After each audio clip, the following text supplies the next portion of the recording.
పెళ్లి చేసుకునే ముందు మీ పార్ట్నర్‌తో తప్పనిసరిగా ఇప్పుడు చెప్పబోయే వాటి గురించి మాట్లాడండి. పెళ్లి అనేది ఒక అందమైన అనుబంధం. దీంట్లో ఎలాంటి డౌట్ లేదు. ఇందులో కొందరిది లవ్ మ్యారేజ్ అయితే మరికొందరిది అరేంజ్డ్ మ్యారేజ్. ఇందులో లవ్ మ్యారేజ్ చేసుకునే వారికి పెళ్లికి ముందే వారి పార్ట్నర్ గురించి పూర్తిగా తెలుసుకునే ఉంటారు. కానీ అరేంజ్డ్ మ్యారేజ్‌లో పార్ట్నర్ గురించి చాలా విషయాలు తెలియకపోవచ్చు. అలాంటి వారు పెళ్లికి ముందే తమ పార్ట్నర్‌తో కొన్ని విషయాలు మాట్లాడడం చాలా అవసరం. మ్యారేజ్ అయ్యాక వారు ఏం చేయాలనుకుంటున్నారు, మీ బంధం ఎలా ఉండాలనుకుంటున్నారో అడిగి తప్పనిసరిగా తెలుసుకోవాలి. మ్యారేజ్ తర్వాత మీ ప్లాన్స్ ఏంటి, అదేవిధంగా తన యొక్క ప్లాన్స్ ఒకేలా ఉన్నాయా లేదా అనే వాటిపై తప్పనిసరిగా ఒక అవగాహనకైతే రావాలి. లేకపోతే కొన్ని ఇబ్బందులు ఎదుర్కోవాల్సిన సిచ్యువేషన్స్ అయితే ఏర్పడతాయి అన్నమాట.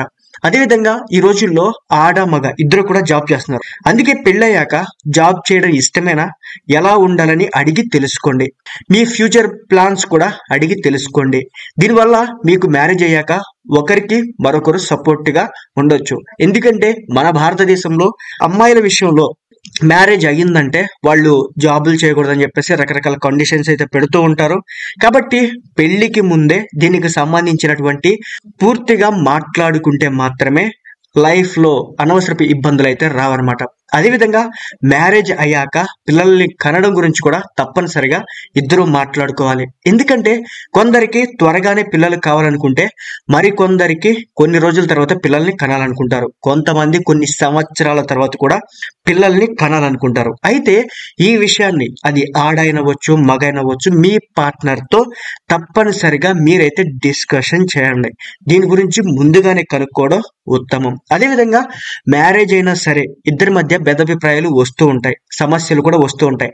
వాటన్నిటిని కూడా సాల్వ్ చేసుకునే విధంగా మనం ఏ విధంగా మసులుకోవాలో ముందే మాట్లాడుకుంటేనే మంచిది. ఎందుకంటే సామరస్యపూర్వకంగా అందరూ ఆనందంగా ఉన్న టైంలో మాట్లాడుకుంటే ఒకవేళ కష్టాలు బాధలు ఇబ్బందులు వచ్చిన టైంలో వాటిని ఎలా ఎదుర్కోవాలో కూడా ఆల్రెడీ మనం మాట్లాడుకున్నాం కాబట్టి అర్థమవుతా ఉంటుంది, తెలుస్తూ ఉంటుంది. సో సిచ్యువేషన్ని అర్థం చేసుకోవచ్చు, అపార్థాలు చేసుకోకుండా. కాబట్టి మీరు ఆ మ్యారేజ్ చేసుకోవాలనుకుంటే తప్పనిసరిగా మీ పార్ట్నర్తో కొన్ని విషయాలు అయితే మాట్లాడండి. అదేవిధంగా చాలామంది మీ పెళ్లికి ముందు ఇంతకు ఉన్నటువంటి లవ్ అఫైర్స్ గురించి చెప్తారు, మాట్లాడుతూ ఉంటారు. మీ లవ్కి సంబంధించినటువంటి విషయాల్ని చెప్పేయండి. దీనిలో ఎట్టి పరిస్థితుల్లో కూడా దాచకండి. ఎందుకంటే భవిష్యత్తులో ఎవడైనా బ్లాక్మెయిల్ చేసే అవకాశాలు అయితే ఉన్నాయి. ఈ రోజుల్లో రోజులు కూడా ఏమాత్రం బాగాలేదు. కాబట్టి బ్లాక్మెయిల్ చేసి ఇబ్బంది పడి ఆ తర్వాత రిలేషన్షిప్ బ్రేక్ అయ్యి రోడ్డును పడే కంటే ముందుగానే క్లియర్గా ఎక్స్ప్రెస్ చేసి అర్థమయ్యేలా చెబితే, ఈ విధంగా బ్రేకప్ అయిందని చెప్పేసి చెబితే సో వాళ్ళు అర్థం చేసుకోవడానికి అయితే అవకాశం ఉంటుంది. ఒకవేళ అర్థం చేసుకోకపోతే ఆ బంధం అక్కడితో అయిపోతుంది, డ్రాప్ అయిపోవచ్చు. మనకి నచ్చిన వాళ్ళే మన లైఫ్లో ఏరుకొని కోరుకొని తెచ్చుకోవచ్చు అనమాట. అంతేగాని అన్నిటినీ కప్పిపుచ్చేసుకొని ఉంచుకుంటే కనుక భవిష్యత్తులో మనకి తెలియదు ఏ టైంలో ఎలాంటి సిచ్యువేషన్ వస్తుందో.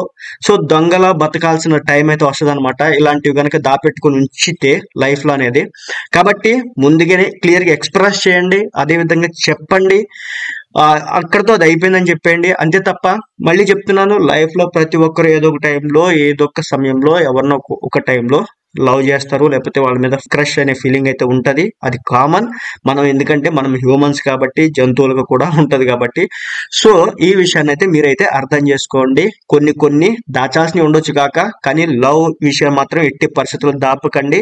దీనివల్ల భవిష్యత్తులో ఇబ్బందులు ఎదుర్కోవడానికి అయితే అవకాశాలు అయితే ఉంటాయి అనే విషయాన్ని మాత్రం మర్చిపోవద్దు. లైఫ్ లో ప్రతి ఒక్కరు వేరొకరిని లవ్ చేస్తారు. అది ఏదో ఒక సిచ్యువేషన్ లో, ఏదో ఒక సమయంలో అయినా, అది కాలేజ్ డేస్ లో కావచ్చు, లేదంటే జాబ్ చేసే టైంలో కావచ్చు, లేదంటే సెలబ్రిటీ క్రష్ కూడా ఉండొచ్చు. అయితే ఏమంటే వీటన్నిటిని కూడా మీరు డీప్ గా వెళ్ళి చెబితే పెళ్లికి ముందు లవ్ చేయడం తప్పు కాదు. కానీ ఏంటంటే అది శృతి మించి చేయడం అయితే తప్పే అవుతుంది. ఆ విషయాన్ని అయితే తప్పనిసరిగా గుర్తుపెట్టుకోండి. ఒక అండర్స్టాండింగ్ అయితే తప్పనిసరిగా ఉండాలి.